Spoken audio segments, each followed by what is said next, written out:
Bonjour à tous et bienvenue dans Saudi.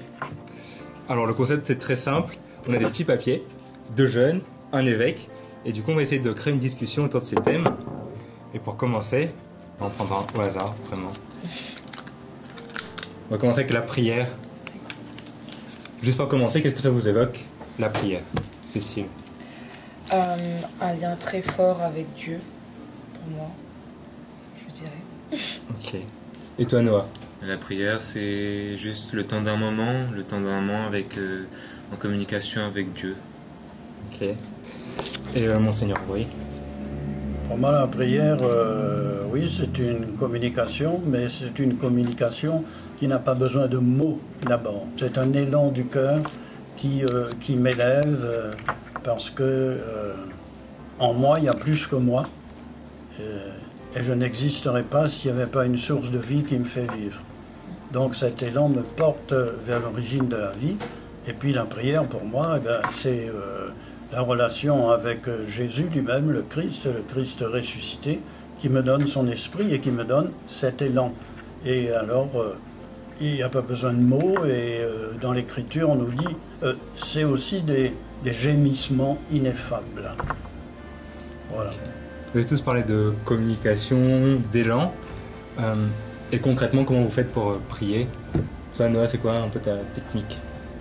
Moi, j'ai pas vraiment de technique, mais c'est être vraiment dans un endroit où on peut vraiment accueillir le Seigneur et vraiment être calme et puis laisser son cœur parler. Okay. Tu vas rebondir? En effet, pour être honnête, j'ai jamais réellement su comment prier parce que se rattacher avec la foi, c'est assez récent pour moi. Et donc, c'est aussi avoir des petits moments où quand je suis sur la route et que j'ai envie de parler avec Dieu, de montrer mon amour, je partage ce que j'ai sur le cœur ou ce que j'ai dans la tête, les soucis, parce qu'on dit qu'il faut remettre les choses dans les mains du Seigneur.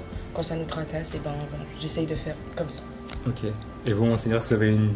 Oui, c'est normal d'une certaine manière de dire je ne sais pas comment. Bon. Et c'était la question des disciples à Jésus. Ils posaient la question, Seigneur, apprends-nous à prier. Et alors, quelle prière il leur apprend? Le Notre Père.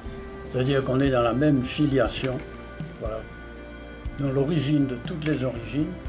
Et à partir de ce moment-là, on peut trouver son identité profonde. Et effectivement, on a besoin de s'asseoir, de faire silence, dans une époque où on est avec les pulsions immédiates, on est là en train de tiktoker, hein, mais il ne faut pas devenir toqué. Bon. Alors, on a besoin de silence. Et parfois, ça peut être un cri aussi, hein, un cri de révolte. Et une des plus belles prières, ce sont les psaumes. Donc il y a de la louange, il y a de l'action de grâce, merci, il y a une demande de pardon, et puis laisser cet élan qui nous porte vers Dieu par Jésus dans le souffle de l'Esprit. Ok. Merci à tous pour ce petit moment. Et vous, dites-nous comment vous priez.